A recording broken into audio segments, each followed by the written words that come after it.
15 people sat around that pristine white table at Bellissimo, the fanciest Italian restaurant in Greenwich. Empty plates smeared with truffle oil and wine dregs filled every inch of space. The waiter placed a leather folder in front of me. Inside, the bill read $12,347. My daughter-in-law Jessica looked at me with that practiced smile and asked, "Cash or card, honey?" The entire table went silent. All eyes locked on me. I smiled calmly, reached into my handbag, and pulled out something nobody expected.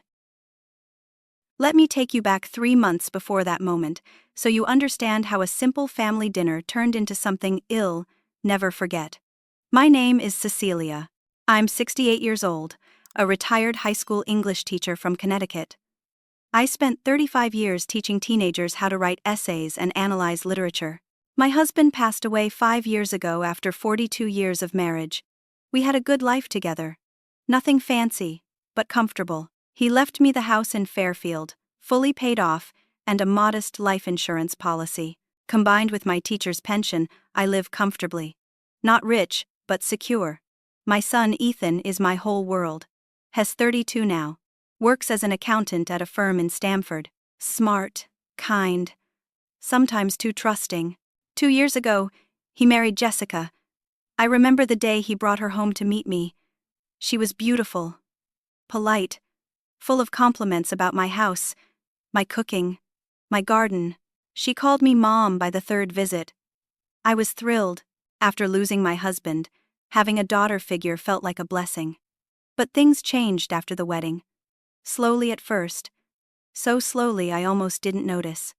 Jessica started making little comments. "Your curtains are so vintage, Cecelia. Don't you want something more modern?" Or Ethan mentioned you still have his baby photos up. "Isn't that a bit much?" I brushed it off. Maybe she was trying to help.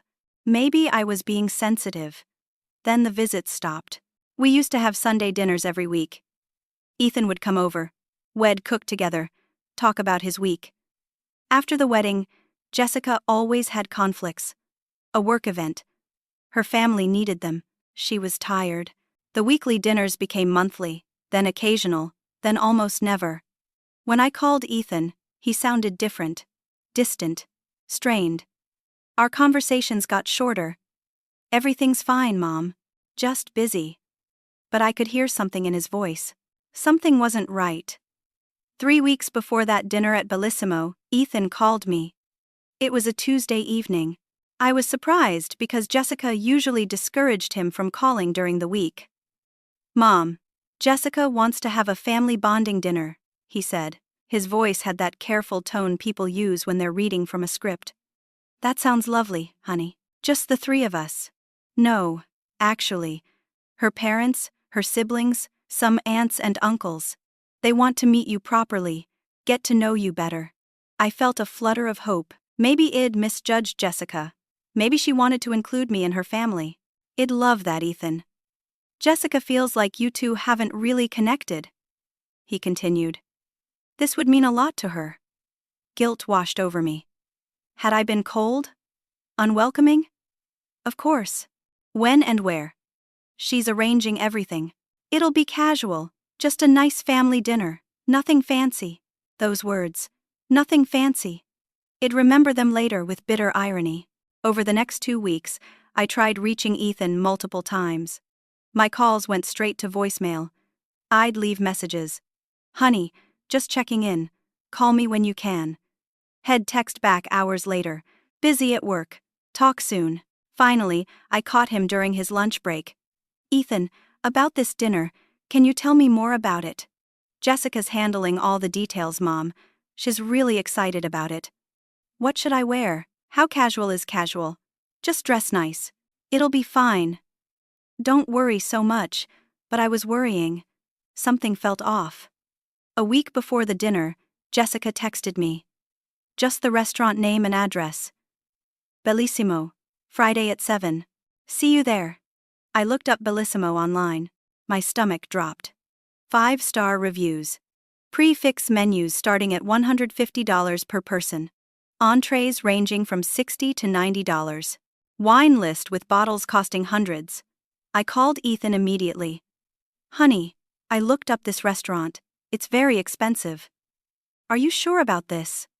He laughed, but it sounded nervous. Mom, it's just dinner. Jessica picked it because it has a nice private room. Don't worry about the cost. But Ethan, if there are 15 people, this could be thousands of dollars. Mom, please. Jessica's family is excited to meet you. Can we just have a nice evening? I heard something in his voice. Exhaustion. Maybe even fear. I backed off. Of course, honey. I'm looking forward to it. But I couldn't shake the bad feeling. That night, I called my best friend Dorothy. We'd taught together for 20 years before we both retired. Dorothy, am I being paranoid? About what? I explained the situation. The expensive restaurant. Jessica's behavior. How Ethan had changed. Dorothy was quiet for a moment. Cecelia, that girl's been weird since day one. Remember at the wedding when she wouldn't let you give a speech? Said the schedule was too tight. I thought she was just nervous. She didn't want you having a moment. That's control, honey. And now she's dragging you to a fancy restaurant with her whole family? This smells like a setup. A setup for what? For you to pay. Mark my words, I wanted to dismiss it as Dorothy being cynical. But the feeling persisted. The next day, I did something I'd never done before. I called Bellissimo and asked to speak with the manager. A polite man named Vincent answered. I believe there's a reservation for Friday evening. Party of 15. Under the name Jessica, or possibly Cecelia. Yes, ma'am. Private dining room, 7 o'clock. The reservation is confirmed.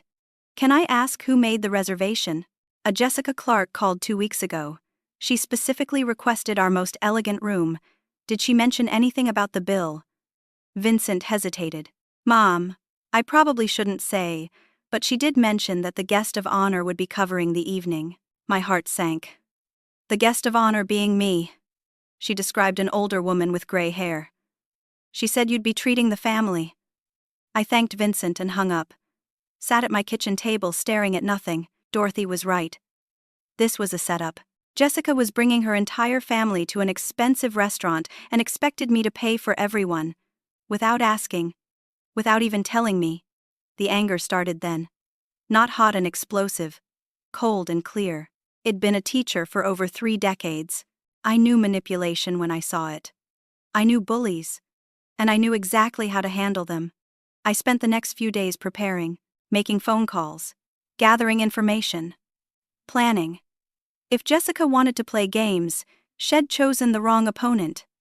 I might be a retired teacher with a modest pension, but I wasn't helpless, and I certainly wasn't stupid. By Friday evening, I was ready.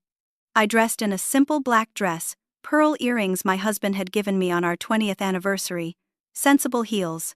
I looked in the mirror, a 68-year-old woman with gray hair and laugh lines. Jessica saw me as an easy target. She was about to learn differently. I arrived at Bellissimo 15 minutes early. The valet took my car, a 10-year-old Honda Civic. As I walked through the front doors, I took in my surroundings. Crystal chandeliers hung from 20-foot ceilings, white tablecloths so pristine they looked like fresh snow. Waiters in crisp black uniforms moving silently between tables. Classical music played softly in the background. This wasn't just expensive. This was the kind of place you went for anniversaries and business deals. My teacher's pension was $800 a month. Social Security added another $2,000. My husband's life insurance had left me with some savings, carefully managed. I lived comfortably, but I budgeted. A dinner at Bellissimo for 15 people would cost more than 2 months of my pension, maybe 3. Vincent, the manager, recognized me. He approached discreetly. Mrs. Cecelia. Yes.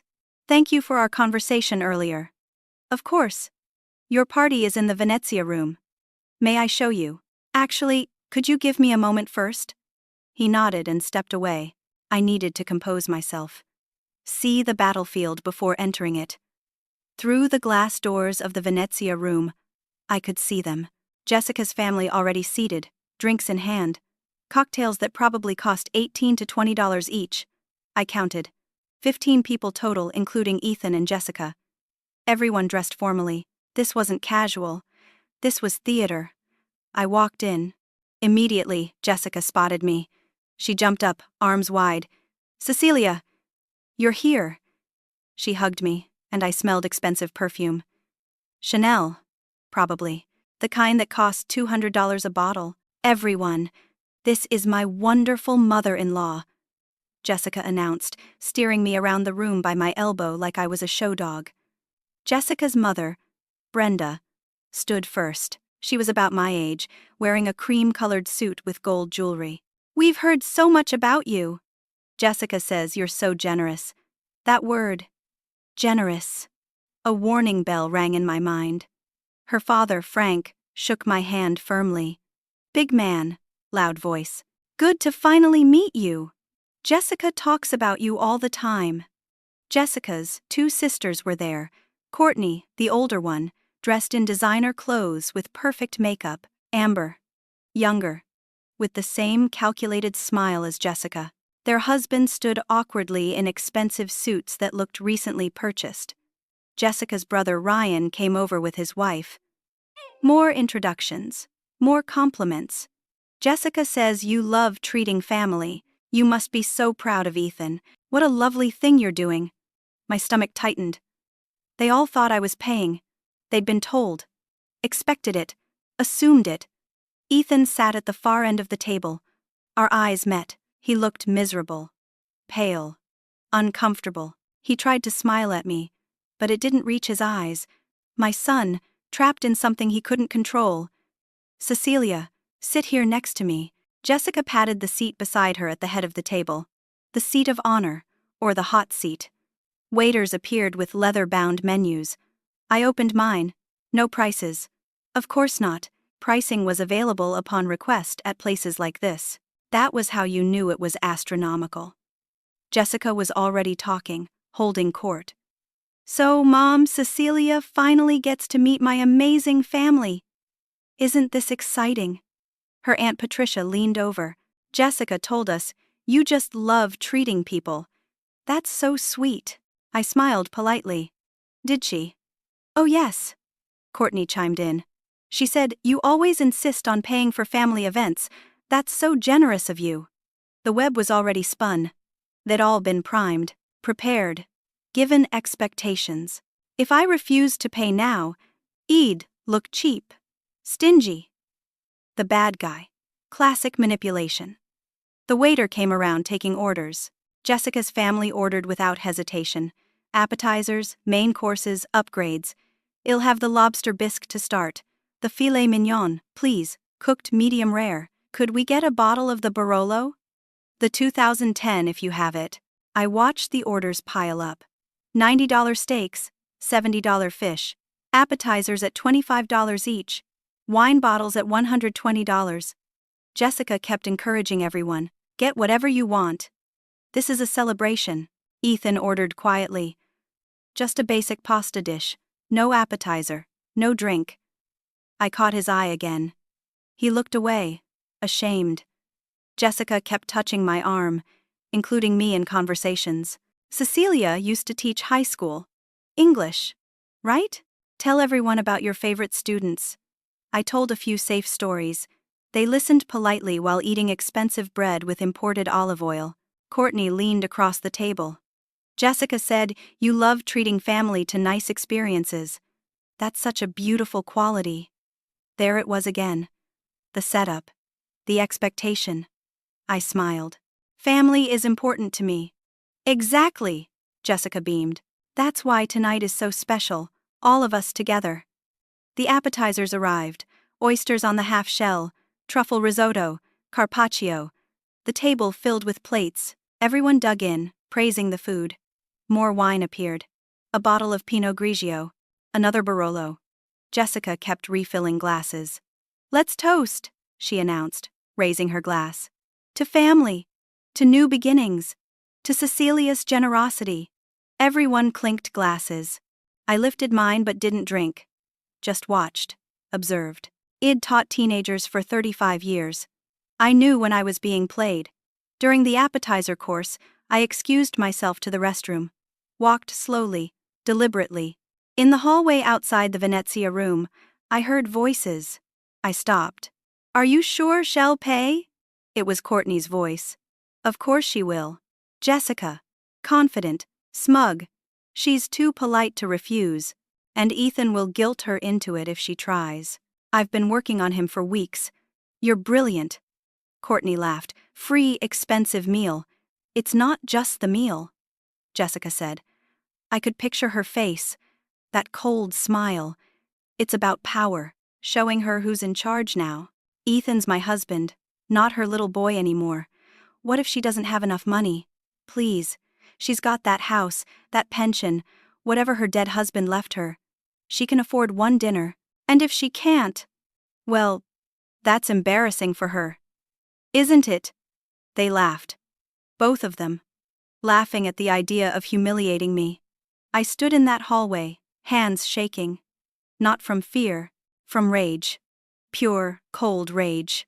How dare she? How dare she manipulate my son, set me up, mock my late husband, plan my humiliation like it was entertainment. But I didn't storm back in. Didn't confront her. Not yet. Instead, I took 3 deep breaths. Composed myself, then walked back into the Venezia room with a calm smile. Jessica looked up. Everything okay, Cecelia? Just fine, dear. I sat down. The main courses were being served. Enormous plates of food, the table groaned with abundance. Jessica's family ate like they were at a buffet. Conversation flowed. They talked about their lives, their jobs, their houses. Every story was a brag, every detail calculated to impress. And through it all, Jessica kept glancing at me. Checking, making sure I saw how much everyone was enjoying themselves, how much this was all costing. Ethan barely touched his food. I wanted to reach across the table, take his hand, tell him it would be okay. But I couldn't. Not yet. This had to play out. Jessica was wrong about one thing. I wasn't too polite to make a scene. I was just too strategic to make the wrong scene at the wrong time. After returning from the hallway, I focused on gathering more information. Something Jessica didn't realize about teachers is that we're professional observers. 35 years of watching teenagers try to cheat, lie, and manipulate gave me skills. I noticed Jessica whispering to the waiter multiple times. Head nod, looking uncomfortable, then disappear. This happened 3 times during the main course. Each time, Jessica looked satisfied. Each time, my suspicion grew. The dessert menus arrived, leather-bound like everything else here. Jessica grabbed hers enthusiastically. Oh, we have to get desserts. Look, they have chocolate soufflé and tiramisu. And the crème brûlée is supposed to be amazing. Her family cheered. Let's get one of everything, Aunt Patricia suggested.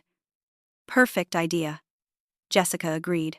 Waiter, we'll have the soufflé, the tiramisu, the crème brûlée, and, let's see, the panna cotta too, for the table. 4 desserts at $18 each, $72 more. But who was counting? Besides me. I excused myself again. This time, I went looking for our waiter, found him near the kitchen, reviewing orders.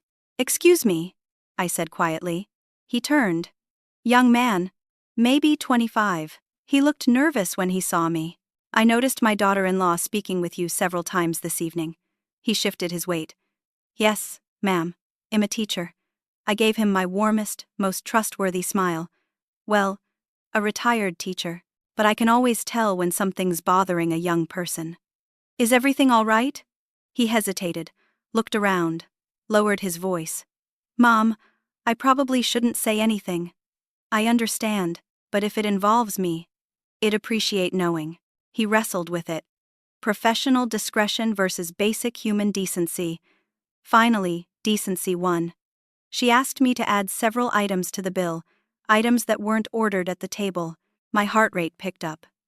What kind of items? 3 bottles of reserve wine, $250 each.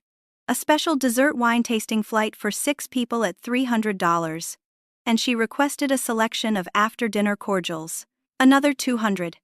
Quick mental math. That was an extra $1,450. Hidden charges nobody else would know about. She specifically said to add them. I asked. He nodded miserably. She said, and I quote, "The old lady has money to burn. She won't notice a few extra items. She told me to just add everything to the final bill without announcing it." Did she say anything else? He looked even more uncomfortable. She asked me to bring the bill directly to you, not to place it in the center of the table. She said you'd be paying, and she wanted to make sure you got it first. I reached into my purse, pulled out a $20 bill, handed it to him.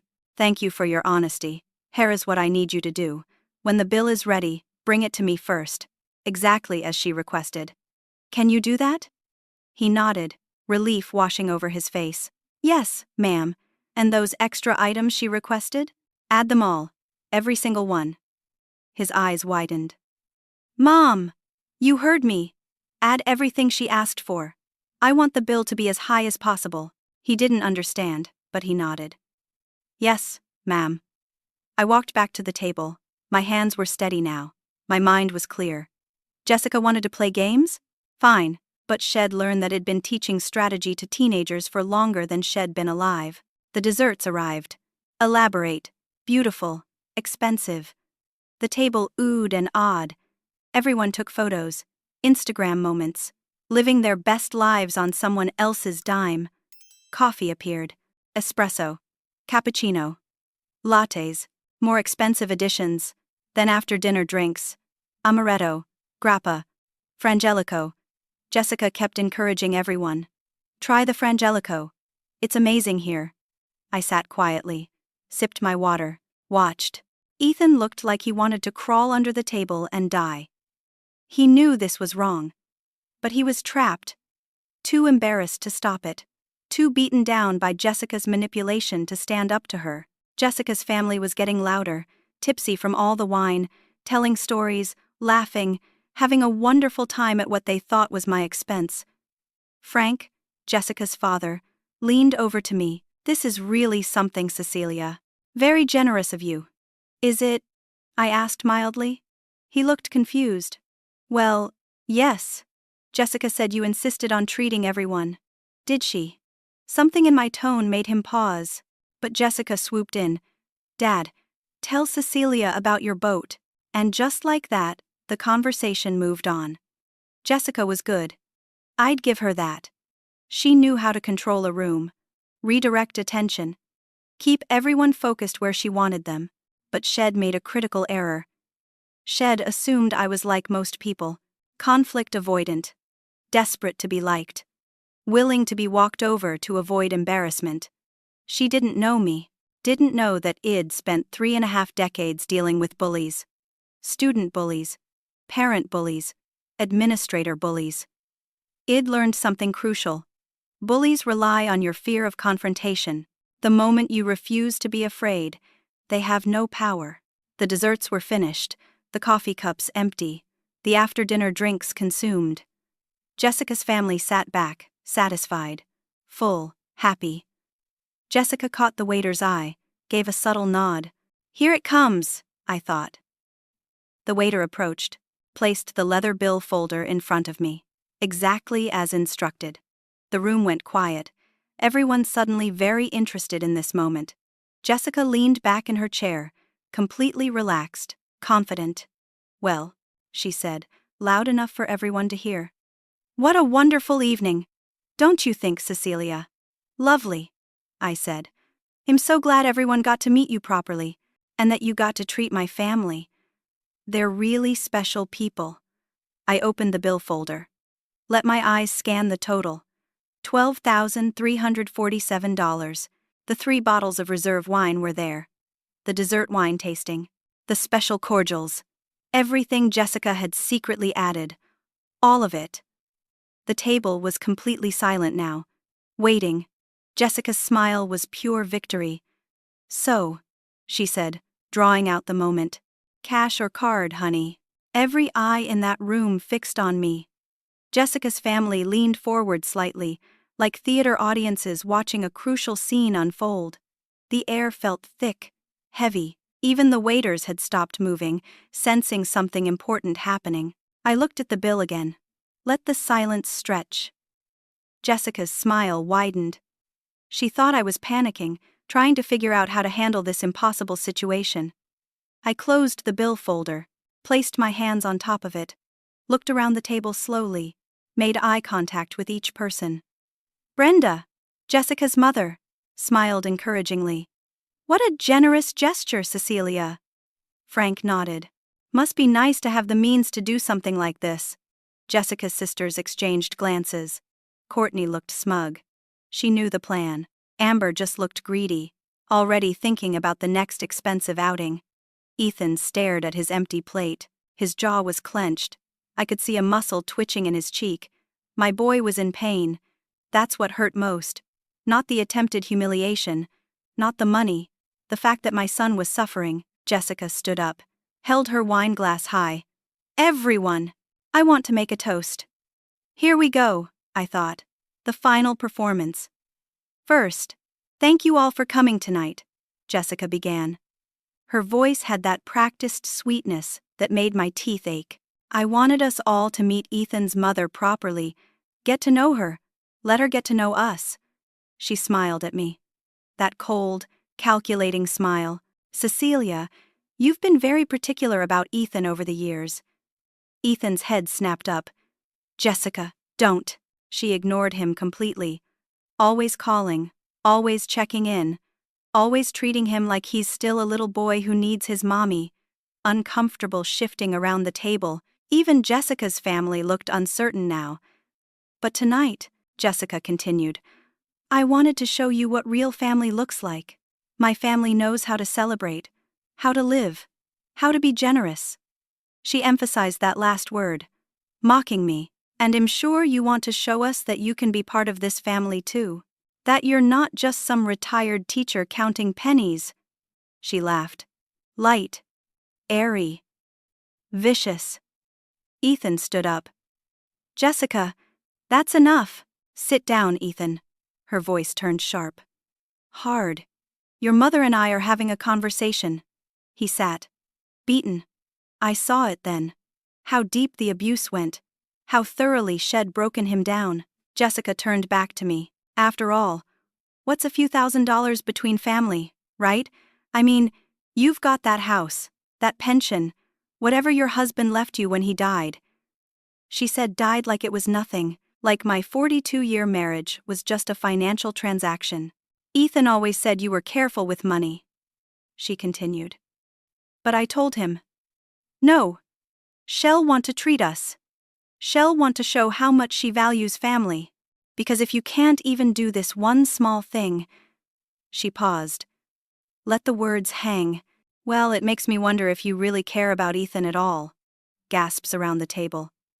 Even her own family looked shocked. Or if you're just one of those bitter old women who can't let go. Who'd rather hoard money than make memories. Who'd rather count dollars than build relationships. The room was dead silent. Jessica smiled at me. Triumphant. Don't we understand each other, honey? I looked at her for a long moment. Really looked at her. Saw exactly who she was. A bully. A manipulator. Someone who enjoyed hurting people. Who got off on power and control. Then I looked at Ethan. At his broken expression. His shame. His helplessness. And I made my decision. I smiled. Calm. Peaceful. Almost gentle. Jessica, I said quietly. You've said quite a lot. Would you like me to respond? She laughed. Please. Tell us all how you really feel. I will. I reached for my handbag, the large leather one I'd brought specifically for tonight. But first, let me get something. The table leaned forward. Everyone expected a wallet, a credit card, maybe a checkbook. I pulled out a folder instead. Manila. About an inch thick. Jessica's smile faltered.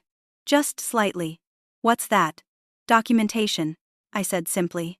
I opened the folder. Pulled out the first document. Placed it in the center of the table. This is an email. From you to your sister Courtney. Dated 2 months ago. Courtney's face went white. The subject line reads, Operation Make Mom Pay.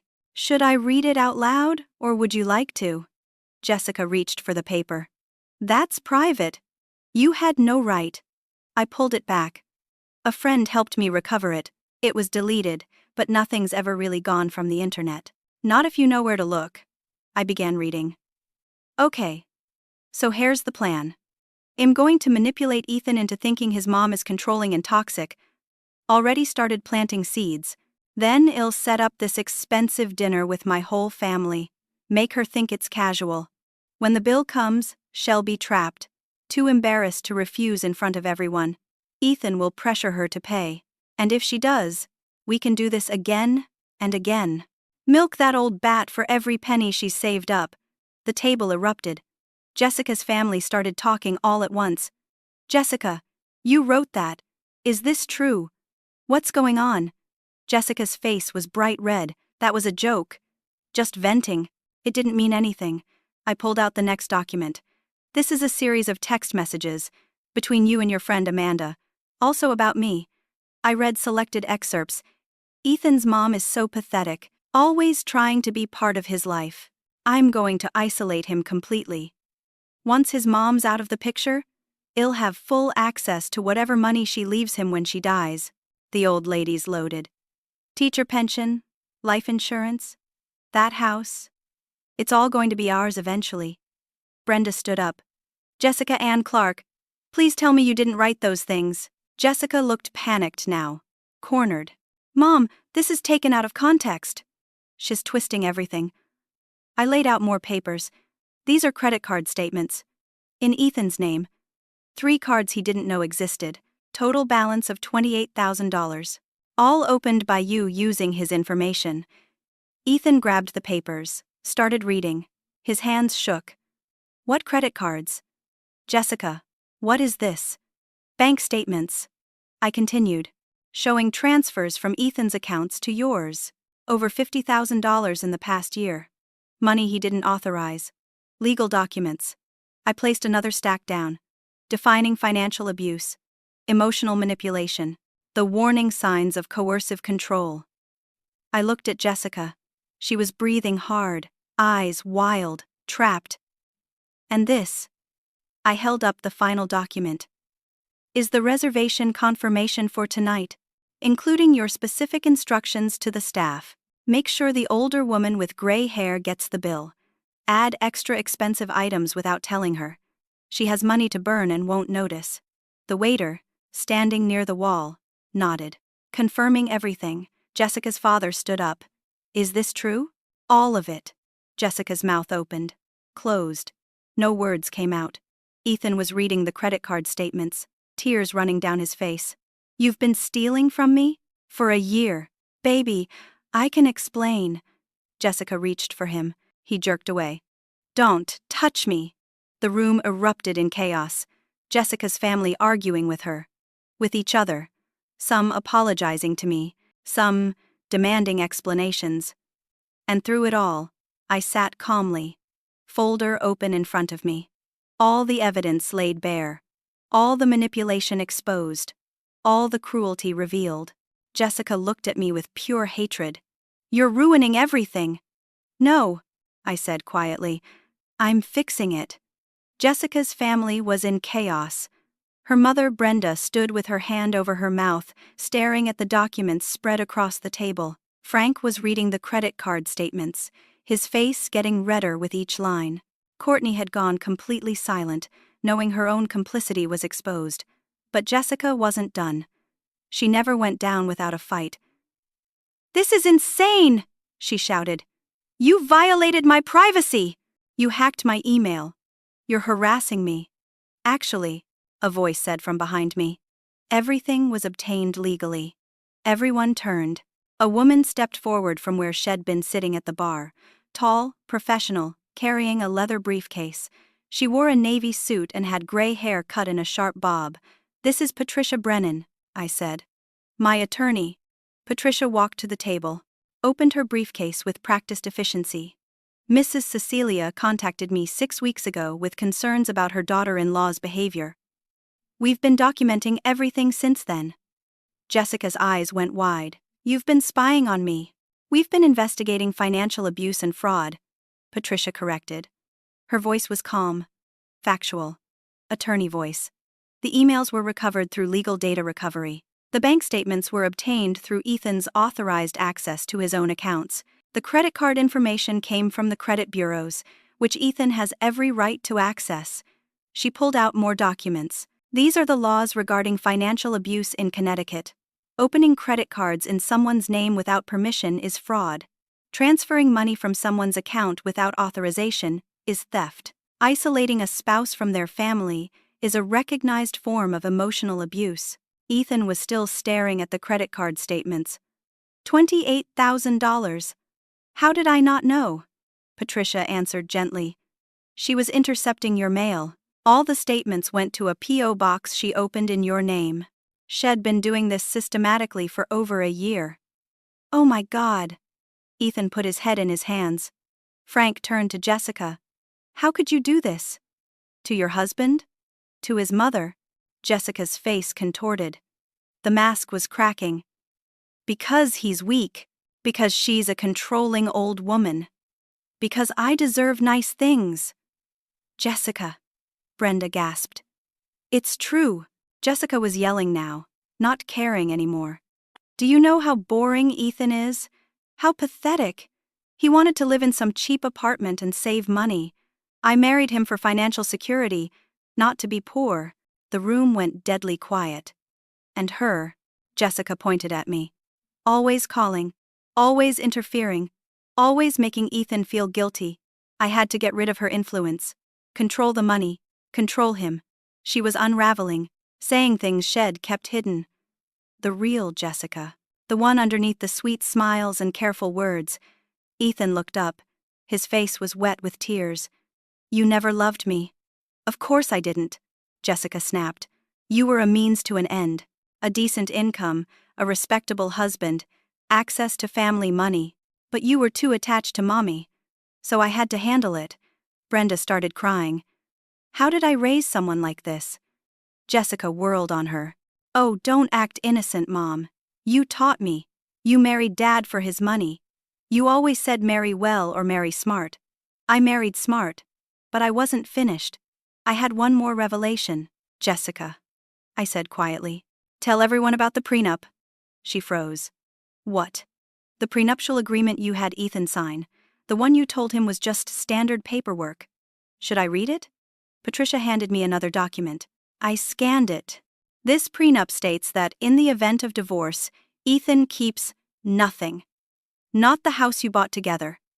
Even though he paid the down payment. Not the cars. Not any joint accounts. Everything goes to you. Ethan grabbed the document. Read it. I thought this was just insurance paperwork. You said your father required it. I lied. Jessica said flatly. Obviously. But that's not all. I continued. There's a clause here. If Ethan's mother dies while you're married, and Ethan inherits anything, 50% goes directly to you, automatically. Gasps around the table. You were planning on me dying. My voice stayed level, calm. But everyone heard the undercurrent. Jessica shrugged. You're old. It was going to happen eventually. Brenda slapped her, sharp crack across the face. Get out of my sight. Jessica touched her cheek, looked around the table, saw nothing but disgust and horror. Even her own family had turned on her. Fine, she said, but someone still has to pay for this dinner. Vincent, the manager, stepped forward. Id signaled him during the chaos. Mom, about the bill. Jessica smiled viciously. $12,000. Who's paying? That's been resolved, Vincent said. He handed me a revised bill, much smaller. Wait, what? Jessica grabbed for it. Vincent explained. Mrs. Cecelia called me earlier today. We discussed the situation. The 3 bottles of reserve wine you ordered without the table's knowledge? Removed. The dessert wine tasting? Removed. The special cordials? Removed. Those were fraudulent additions. Jessica's face went purple. You can't do that. I can and I have. Additionally, Mrs. Cecelia is paying only for herself and her son, 2 prix-fixe dinners, total of $470, including tax and gratuity. He handed bills to other people around the table. Everyone else received their individual bills earlier this evening. They're responsible for their own meals. Chaos again. Jessica's family members pulling out wallets, credit cards. We can't afford this. Jessica said this was paid for. This is a $3,000 bill. Jessica looked at her father. Dad, you have to help. Frank shook his head. Pay for your own schemes, Jessica. She turned to her mother. Mom, Brenda was crying. How could you? Your own husband? His mother. Jessica looked around desperately. No allies left. No one to save her. Patricia spoke again. Jessica, you have two choices. Pay for your family's portion of this bill. It's approximately $11,000, including the items you secretly added. Do that, and agree to an uncontested divorce with no contest, and we won't press criminal charges. Or, Jessica's voice was venomous. Or, we press charges for fraud, identity theft, and financial abuse. You'll face criminal prosecution, possible jail time, and you'll still get divorced with nothing. Jessica stood there, defeated, humiliated, destroyed. She pulled out her credit card, handed it to Vincent. Her hand shook. $11,200, Vincent said. Jessica signed the receipt. Didn't look at anyone. Patricia handed Ethan papers. Divorce papers. Already prepared. Sign them. She already did. Jessica had signed them. During those terrible moments, Shed agreed to everything, just to avoid criminal charges. Ethan signed with shaking hands. It's done, Patricia said. The marriage is legally dissolved pending court approval. Jessica, you're to have no contact with Ethan or Cecelia. Restraining order is already in place. Jessica looked at me. Pure hatred in her eyes. You destroyed my life. No, I said quietly. You destroyed your own life. I just refuse to be destroyed with you. She left, walked out of the Venezia room without looking back. Her family followed, embarrassed, apologizing, shocked. And then it was just me, Ethan, and Patricia. Ethan looked at me. Mom, I'm so sorry. I reached across the table, took his hand. Let's go home. Patricia drove us home in her Mercedes. Ethan sat in the back seat, silent, staring out the window. I watched him in the side mirror. My boy, broken but not destroyed, hurt but healing already, now that the poison was out of his life. At my house, Patricia came inside. We sat at my kitchen table, the same table where Ethan had eaten breakfast every morning of his childhood. Patricia pulled out more documents. The credit card companies will reverse the fraudulent charges, she explained. I've already contacted them. With the evidence we have, it's clear identity theft. Ethan's credit score will recover. Ethan just nodded. He looked exhausted, traumatized. The bank transfers are more complicated, Patricia continued, but we can pursue recovery, sue for the money back. Given the documentation, we'll win. How long have you been planning this? Ethan asked me. 6 weeks, I admitted. When I called you and you sounded so strange, so scared, I knew something was wrong. I hired Patricia. We started investigating. Why didn't you tell me? Would you have believed me? Or would Jessica have convinced you I was being paranoid and controlling? He was quiet. She would have convinced me you were the problem. That's what abusers do, Patricia said gently. They isolate. They manipulate. They make you doubt reality. You're not weak for falling for it. Shay's just skilled at what she does. Over the next 2 weeks, the legal process unfolded. Patricia was ruthless and efficient. The divorce was finalized quickly since Jessica didn't contest anything. She wanted it over, wanted to avoid criminal prosecution. Ethan moved back home temporarily, into his old bedroom with his debate team trophies and graduation photos. He slept 16 hours that first night, his body and mind finally able to rest. I'd wake up at night and hear him crying. Soft, muffled sobs through his bedroom door. Each one broke my heart, but I knew he needed to grieve, to process, to feel all the pain had been suppressing. During the day, we'd sit on the back porch, drink coffee, not talk much, just be together. Sometimes he'd tell me things, little details about the marriage, How Jessica would criticize everything he did. How she'd monitor his phone. How she'd make him feel guilty for any time he spent away from her. "I thought marriage was supposed to be hard," he said one morning. "I thought I was supposed to sacrifice and compromise. I didn't realize she was supposed to compromise too." I held his hand.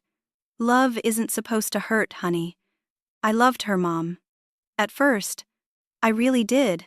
I know you did. When did she stop being the person I fell in love with? Or was she never that person at all?" "I don't know," I admitted. "Maybe she was acting from the start. Or maybe something changed her. Either way, you're free now." He started therapy after the first week.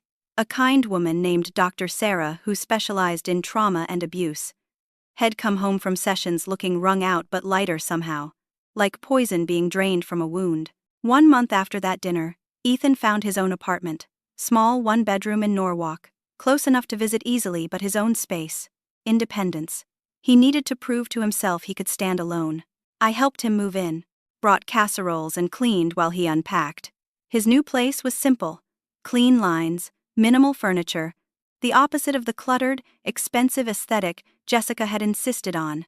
"This feels like me," he said, looking around. Finally. 3 months after the divorce, Ethan got promoted at work. His boss told him he seemed more focused, more confident. The fog of abuse was lifting. He started going to the gym, joined a softball league, made new friends, slowly rebuilt the life Jessica had systematically destroyed, and he came to dinner every Sunday, like old times. We'd cook together, talk about his week, he'd tell me about dates he was going on, careful dates, taking things slow, learning to trust again. One Sunday, he brought a woman with him. Her name was Helen. She worked as a pediatric nurse at Bridgeport Hospital. Petite, brown hair, warm smile. She shook my hand firmly and helped clear the table without being asked. During dinner, I watched them together. How he smiled at her. Real smiles. How she touched his arm gently when making a point. How they laughed at each other's jokes. Easy, comfortable, equal. After Helen left, Ethan stayed for coffee. "What do you think?" he asked nervously. "I think she's lovely. Really. Really. She treated you like a partner, asked your opinion, listened when you talked. That's what healthy looks like, honey." He smiled, relief clear on his face. "I really like her, Mom. I can tell. And that's wonderful." 6 months after that terrible dinner at Bellissimo, Ethan was thriving. New apartment, promotion, healthy relationship, regular therapy, clean credit. Peace. One evening, we sat on my porch watching the sunset. He turned to me suddenly. "Mom, how did you know what to do that night at the restaurant?" I thought carefully about my answer. I learned something important in 68 years. There are people in this world who see kindness as weakness. They target people who are polite, who don't want to make scenes, who value harmony. "Jessica counted on you being embarrassed," he said. "Exactly. She bet on me being too polite to refuse, too ashamed to stand up for myself in front of strangers, too afraid of looking cheap or mean. But you weren't." "No, because I realized something. The embarrassment she was trying to create was artificial. She was manipulating social pressure, but social pressure only works if you care more about strangers' opinions than your own integrity." Ethan nodded slowly. "So you refused to play her game." "I changed the game entirely. She wanted public humiliation. I gave her public exposure. She wanted to control the narrative.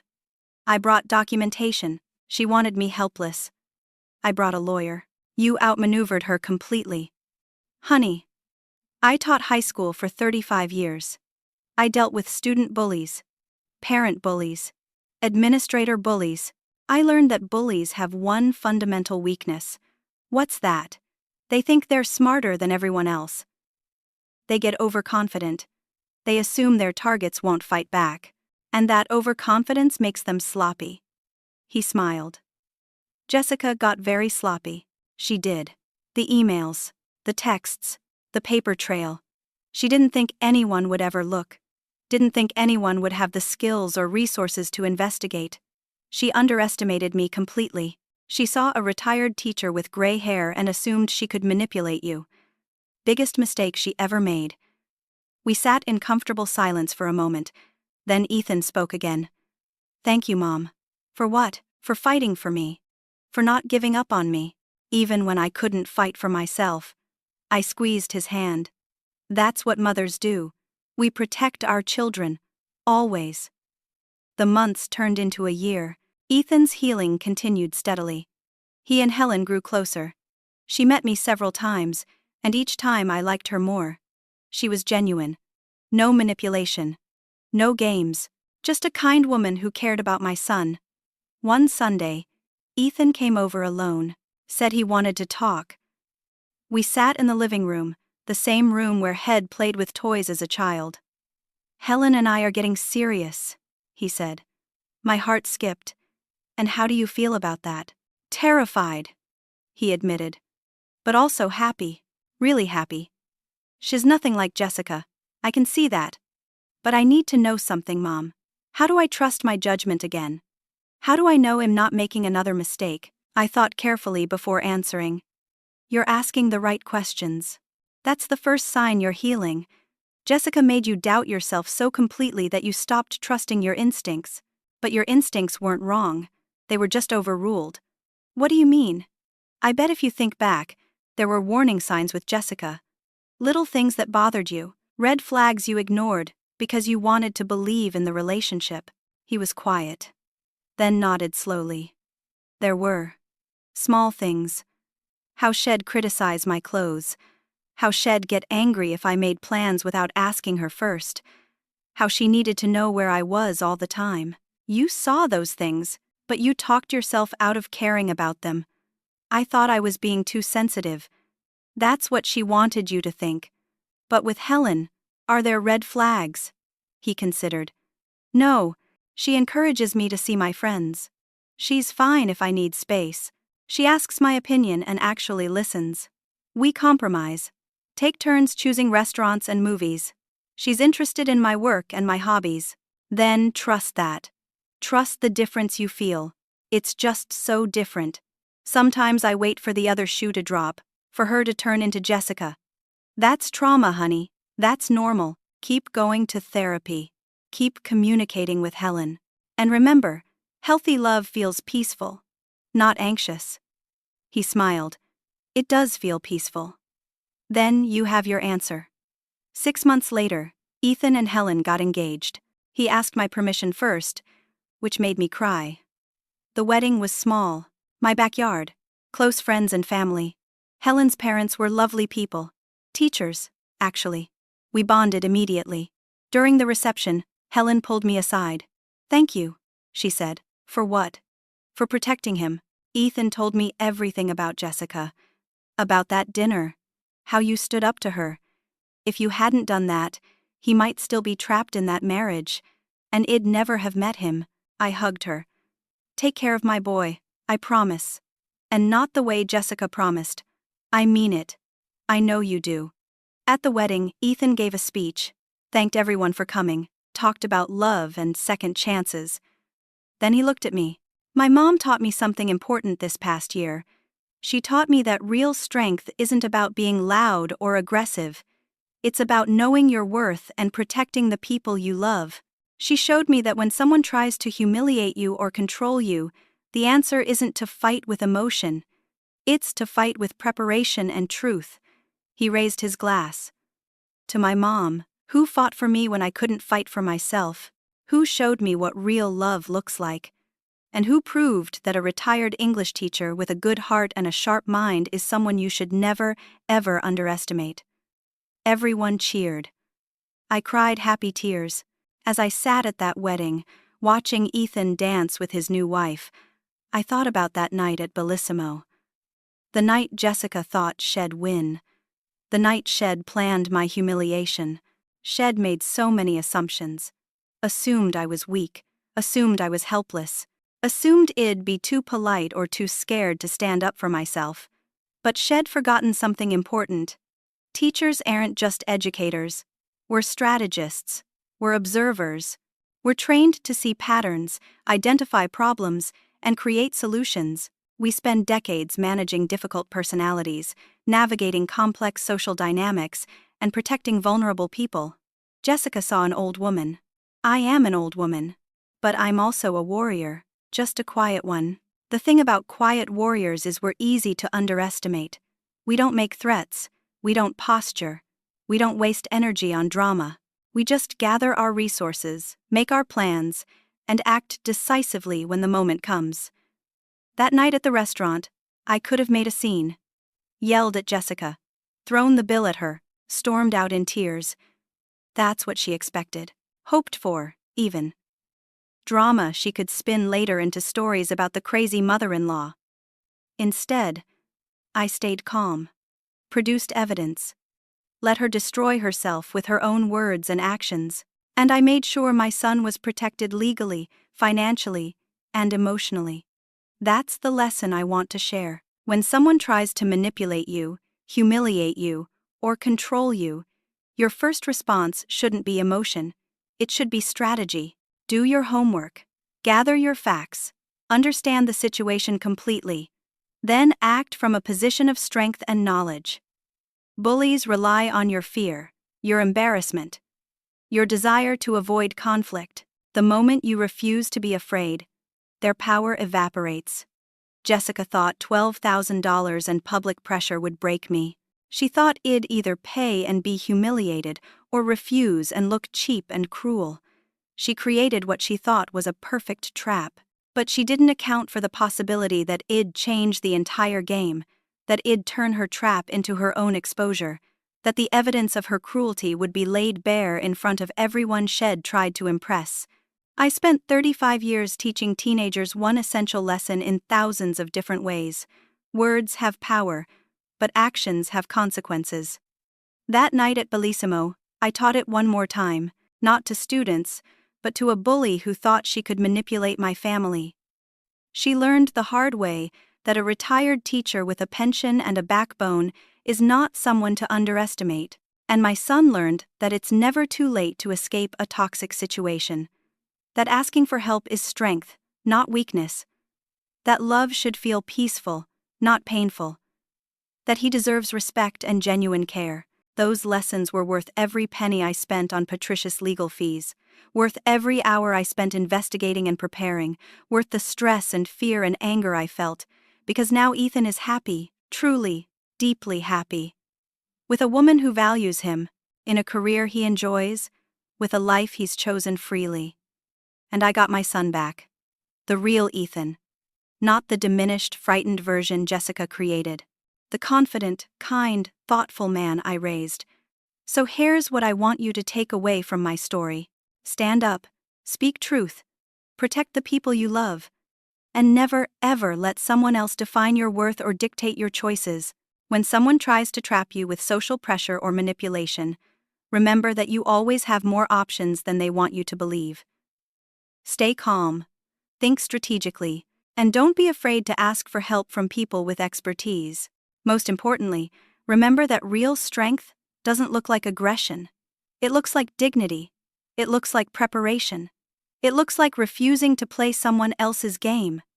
That's how you win, not with anger, with clarity, not with drama, with truth, not with volume, with evidence. Jessica wanted a scene. I gave her justice instead, and in the end, justice is always more satisfying than revenge. Now I'm 70 years old. Ethan and Helen have given me a grandchild, a beautiful little girl they named Grace. She has Ethan's eyes and Helen's smile. When I hold her, I think about the family she's growing up in, a family built on respect and genuine love, a family where manipulation has no place. That's the legacy I'm leaving. Not money or property, though those will pass down too, but the lesson that you don't have to accept cruelty, that you can fight back intelligently. That age doesn't mean powerlessness. Every time someone shares this story, every time someone hears it and thinks about their own situation, I hope they feel empowered. I hope they realize they're not alone, that there are ways to fight back against bullies and abusers, that preparation and truth are powerful weapons. And I hope they remember that sometimes the quietest people in the room are the most dangerous to cross. Because we're not reacting, We're strategizing. So if you found yourself in a similar situation, what would you do? Have you ever had to stand up to someone who tried to manipulate or humiliate you? I'd love to hear your stories in the comments below. Your experiences might help someone else facing their own battle. If this story resonated with you, please like this video. It helps others find it who might need to hear this message. And subscribe to the channel for more stories about standing up, speaking out, and protecting yourself and the people you love. Share this with anyone you think needs to hear it. Anyone dealing with a difficult family member. Anyone questioning their own judgment in a relationship. Anyone who needs to know they're not alone and they're not powerless. Thank you for listening to my story. Thank you for taking the time to hear about my journey from that terrible dinner to this peaceful present. I hope it helps you in some way. Remember, you're stronger than you think. You deserve respect. And you never have to accept someone else's definition of who you should be or what you should do. Stand tall, stand firm, and never let anyone make you feel small. Until next time, take care of yourselves and each other.